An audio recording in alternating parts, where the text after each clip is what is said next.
Hari ini saya tidak sendiri, saya ditemani oleh Bu Nida yang untuk wali kelas 1. Gimana Pak? Assalamualaikum Bu Nida. Waalaikumsalam warahmatullahi wabarakatuh. Gimana kabarnya? Alhamdulillah sangat baik, Bu. Alhamdulillah ya. Hari ini kita adakan menetapkan observasi yang mana sebelumnya nanti saya akan mengamati proses pengajaran itu ya. Baik, Bu. Pada tujuan yang kita lakukan, kita akan mengetahui jalannya evaluasi pengajaran ibu dan melakukan observasi yang kita laksanakan dan melakukan pertanyaan-pertanyaan yang menyangkut dengan tujuan yang dilakukan. Apa tujuan yang pembelajarannya? Oh iya, baik, Bu. Dari SPP saya, tujuan pembelajaran saya yang pertama ada 3 ya. Yang pertama, melalui kegiatan membaca, siswa dapat mengidentifikasi kegiatan yang dilakukan di malam hari dan di awal. Kemudian yang kedua, siswa mampu melakukan kegiatan-kegiatan yang baik di rumah. Dan satu lagi yang ketiga, siswa mampu melakukan kegiatan-kegiatan yang baik yang dilakukan di rumah. Dan sudah belajar kepada kita yang mungkin dijaga waktu pelajarannya ya Bu ya.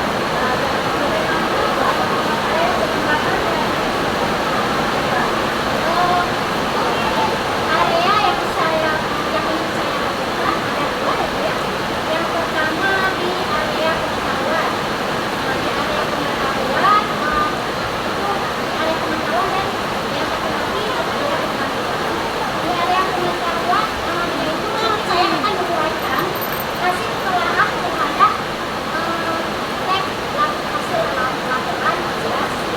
Dan kemudian yang kedua di area keterampilan yaitu nanti peserta didik dapat menuliskan rangkuman atau kata atau kalimat yang ada pada teks laporan hasil observasi. Jadi rencana itu menjalankan di sekolah melalui pembelajaran berkomunikasi ya. Dengan pembelajaran yang dimensional dengan menggunakan pembelajaran dan juga metode yang kelompok ya. Menyebarkan dan juga tanya jawab. Bagaimana media pembelajaran yang diperlukan? Baik, Bu, nanti untuk strategi yang akan saya gunakan yaitu di pembelajaran berdiferensiasi berdasarkan kesiapan belajar siswa yang diintegrasikan dengan pembelajaran sosial emosional. Yaitu kemudian saya akan melakukan pembagian kelompok sesuai dengan kemampuan dan keterampilan dan juga keaktifan siswanya. Dan kemudian saya akan menggunakan model pembelajaran yaitu berbasis masalah atau problem based learning gitu ya. Dan untuk metodenya mungkin saya akan menggunakan metode tanya jawab, diskusi, kelompok, dan juga nanti saya akan menggunakan metode penugasan. Baiklah, kira-kira kapan ibu akan melaksanakan kegiatan belajar tersebut? Kelas berapa dan jam berapa? Baik, Bu, nanti saya ada waktu di hari Rabu di jam pertama dan jam kedua. Ya. Baiklah, jadi nanti pada hari Rabu, insya Allah saya pada jam 1 dan kedua saya akan datang ke kelas ibu, akan melakukan observasi di kelas ibu dan melakukan dan mencatat apa saja yang melakukan ya. Baik, Bu. Nah, nanti setelah melakukan kegiatan observasi pembelajaran dalam kelas, kita akan menetapkan terakhir yaitu pasca observasi yang didampingi oleh pekerja pengajaran aktif. Oh, baik, Bu. Baik, Bu. Nanti mungkin saya setelah kita wawancara begini, saya sudah mendapatkan gambaran tentang apa yang akan saya lakukan untuk di hari Rabu itu ya. Ya, media yang saya gunakan, saya akan menggunakan media pembelajaran, kemudian nanti saya akan menggunakan dan akan saya mempersiapkan lebih matang lagi. Nanti saya akan menggunakan media pembelajaran yang bervariasi dan juga nanti saya akan menggunakan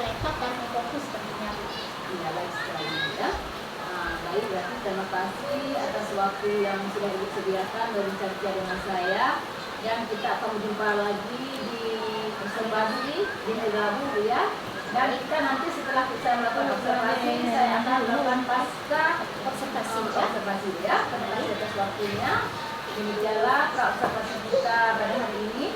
Saya kira Assalamualaikum warahmatullahi wabarakatuh. Waalaikumsalam warahmatullahi wabarakatuh.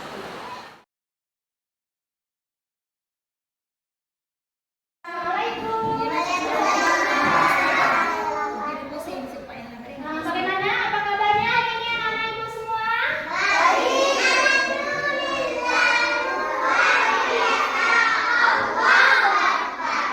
Alhamdulillah. Bagaimana tadi pagi waktu berangkat ke sekolah? Sebenarnya udah sarapan pagi, nak?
pandai.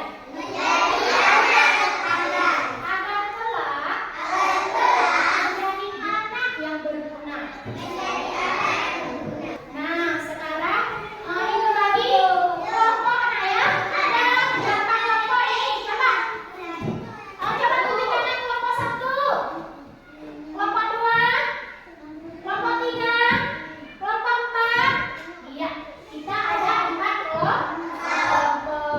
Nah, sekarang setelah ibu baca, ibu mau satu kelompok maju 1 orang untuk membacakan kegiatan yang dilakukan si Siti. Siapa mau duluan? Boleh, kelompok 1 nah ya.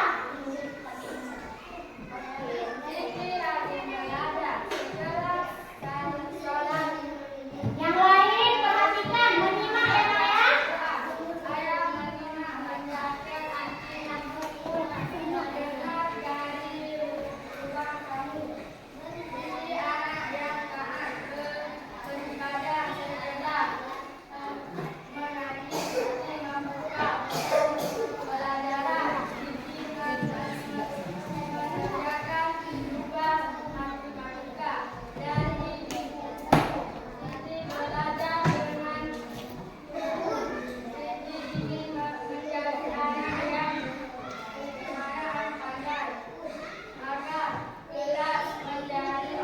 ya. Iya, bagus, tepuk tangan untuk Aini. Siapa yang mau maju lagi untuk membaca? Ini ya, kelompok berapa tuh sayang? Kelompok 4.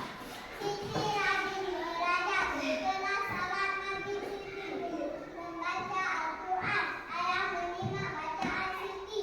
Ibu mendengarkan tiluan kamu. Siti anak yang taat beribadah. Setelah mengaji Siti membuka buku pelajaran. Siti Iya, mana sayang? mengerjakan tugas matematika dari guru.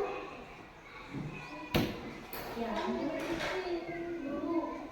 Siti belajar dengan subur. Siti ingin menjadi anak yang pandai agar kelak menjadi orang yang berguna. Iya, pintar. Tepuk tangan untuk kelompok 4. Jawablah pertanyaan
ditemani oleh kawan sejawat yang terus saya observasi, yaitu Ibu Nida, dan ditemani oleh Ibu Lelandia selaku pengajar praktik. Assalamualaikum. Waalaikumsalam warahmatullahi wabarakatuh. Gimana kabarnya? Alhamdulillah baik. Alhamdulillah ya baik. Baiklah, hari ini kita mengadakan pasca observasi yang mana terkait dengan jalannya proses pembelajaran yang dilakukan di kelas. Yang mana hari ini kita tujuannya untuk mengevaluasi sejumlah mana proses yang dilakukan di dalam kelas ya. Pertanyaannya, bagaimana perasaan Ibu ketika melakukan proses pembelajaran di kelas? Ya baik. Sebelumnya saya berterima kasih kepada Ibu Erahwani yang telah mengobservasi saya di dalam kelas kemarin. Ya. Perasaan saya sedikit gugup ya, karena biasa yang supervisi saya itu kepala sekolah. Ya. Mungkin akan kita dengan sejawat. Jadi ibu yang observasi saya merasa gugup, tapi saya sangat senang karena kalau kita ada di observasi, nanti saya akan mengetahui di mana ada kekurangan di dalam proses belajar mengajar yang telah saya lakukan. Tapi alhamdulillah berjalan dengan baik dan lancar, Bu. Alhamdulillah, berarti dengan proses pembelajarannya berjalan dengan lancar ya. Di sini saya ingin mengetahui kan ada pengembangan yang Ibu lakukan ketika proses pembelajarannya dan tahap-tahapnya bagaimana yang Ibu lakukan dalam kelas?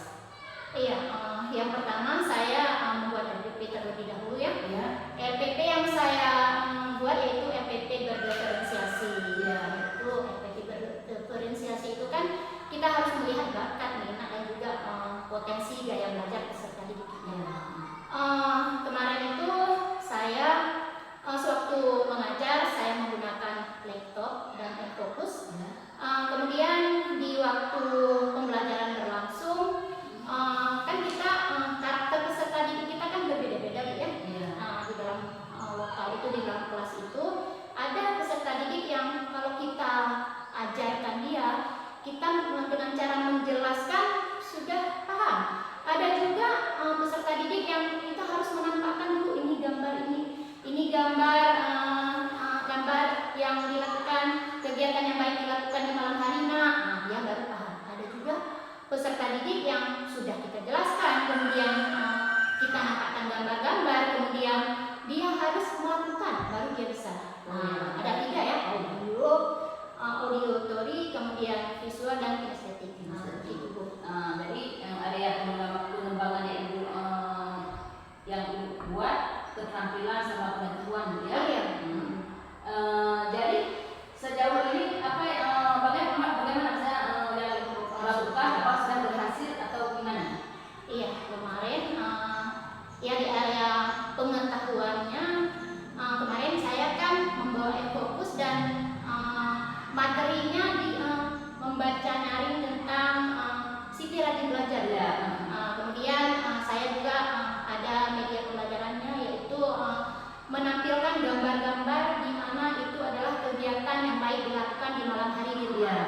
Ya, yang saya di area pengetahuannya saya suruh peserta didik saya untuk membaca teks, yaitu bacaan Siti Rajin Belajar. Dan mereka sangat bersemangat, Bu. Nah, ini coba anak perhatikan, siapa yang bisa membaca ini maju ke depan? Saya Bu. Semuanya antusias. Kemudian di area keterampilannya saya ambil di melengkapi kalimat penumpang tentang kegiatan-kegiatan apa saja yang harus dilakukan di malam hari, apa saja kegiatan yang baik dilakukan di malam hari di rumah. Dan hasilnya pun saya lihat waktu mereka mengumpulkan tugas ya, alhamdulillah semuanya terjawab dengan benar, sesuai. Ya, kira-kira menurut saya proses belajar mengajar kemarin berjalan dengan baik dan lancar dan sesuai dengan seperti yang saya inginkan dan berjalan dengan baik. Kira-kira berapa persen yang targetnya? Iya, jika dibuat ke dalam rentang penilaian ya, kira-kira nilai 0 sampai 100, saya sudah mencapai 85% sudah tercapai. Berarti alhamdulillah, berarti proses pembelajaran dilaksanakan berjalan dengan lancar ya.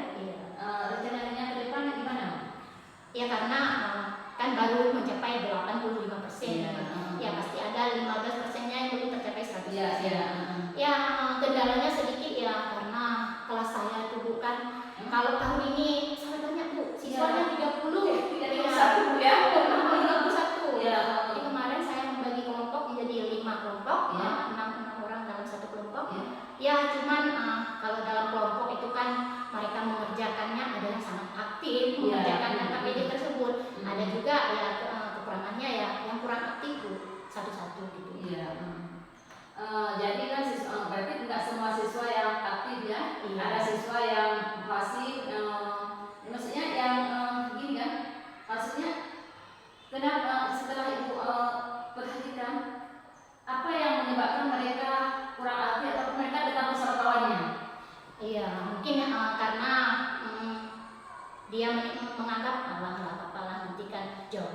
mudah dikerjakan sama teman, Iya. mungkin begitu. Iya. Tapi saya nanti untuk kedepannya Iya, saya akan semuanya. mengusahakan semuanya baik Bu. kurang lebih depan banget. Dari rumah langsung ya. Oh, iya. Baik Bu, berarti usaha saya untuk kedepannya bagaimana nanti saya akan usahakan mencari ide-ide baru, mencari bagaimana Referensi, ya. agar semuanya aktif. Rencananya kapan ya Ibu akan melaksanakan? Secepatnya Bu, karena kan kita selaku pendidik, Ya. apabila peserta didik kita itu nanti semuanya apabila terjadi proses belajar mengajar mereka aktif, mereka bisa Ya. belajarnya dengan benar, Ya. dan apa yang kita ajarkan tercapai, sebagai pendidik sangat bangga. Oh ya. Berarti Ibu akan melaksanakannya secepatnya Bu, ya. Mungkin dalam semester 2 karena kan ini kan sudah di minggu terakhir kita Bu, ya. Iya. Nggak lama lagi kita sudah ujian, berarti Ibu akan melaksanakannya di awal-awal semester 2 ya. Ya. Alhamdulillah. Nanti waktu Ibu melakukannya Ibu kabarin saya biar kita sama-sama melihat bagaimana proses pembelajarannya Bu, ya. Kita sharing sedikit Ya. ya. Terima kasih atas jawabannya yang telah Ibu berikan. Sekarang saya akan memberikan kesempatan kepada Ibu Laila Nadia untuk memberikan umpan balik terhadap pasca observasi kita. Silakan. Terima kasih banyak Ibu Nidar. Nidar sudah membantu, sudah berkolaborasi bersama Ibu Herawani. Di sana beliau merupakan guru penggerak yang mungkin sebentar lagi akan menyelesaikan ini semua ya. Ya. Jadi setelah saya perhatikan tadi dari tahap pasca observasi yang Ibu Herawani lakukan, tentunya berdasarkan dari observasi yang sudah dilakukan bersama Ibu dalam bimbingannya terhadap pembelajaran berorientasi sosial emosional dan budaya positif. Jadi sungguh luar biasa ya percakapannya berjalan dengan lancar. Proses coaching yang dilakukan cukup membangun, dimana tadi saya melihat kemitraan antara Ibu Herawani dengan Ibu Nidar sungguh sangat baik. Kemudian ada cara menggali dengan pertanyaan-pertanyaan yang terbuka tanpa memberikan jawaban terlebih dahulu. Bu Herawani sudah mengumpulkan kesimpulan dari apa yang Ibu sampaikan tadi. Kemudian barulah beliau mengutarakan kembali pertanyaan yang banyak yang menggali Ibu untuk lebih leluasa menyampaikannya. Kemudian semoga saya berharap ya, semoga proses coaching ini tidak hanya sampai di sini dan tidak hanya dengan Ibu Nidar. Semoga coaching ini bisa membawa perubahan terhadap guru-guru lainnya di dalam komunitas praktisi sekolah, tentunya SD 16 Kota Makmur, untuk bisa menyelenggarakan pembelajaran yang berpihak pada murid dengan berdiferensiasi budaya positif dan sosial emosional. Jadi penimbasan dari pendidikan guru penggerak ini tidak hanya sampai di sini. Silahkan nanti ibu-ibu yang memang mungkin sudah ada alumni dari guru penggerak dari angkatan-angkatan sebelumnya yang bisa menjadi contoh buat teman-teman yang lain. Kalaupun ada teman kita yang mungkin masih menilai negatif terhadap program ini, semoga mereka juga terbuka hatinya untuk saling sharing, untuk saling berkolaborasi lintas sesama. Semoga coaching ini membawa perubahan terhadap pendidikan di sekolah kita. Demikian yang dapat saya sampaikan. Terima kasih atas kesempatannya dan waktunya Bu. Semoga apa yang kita lakukan hari ini menjadi amal dan pengembangan untuk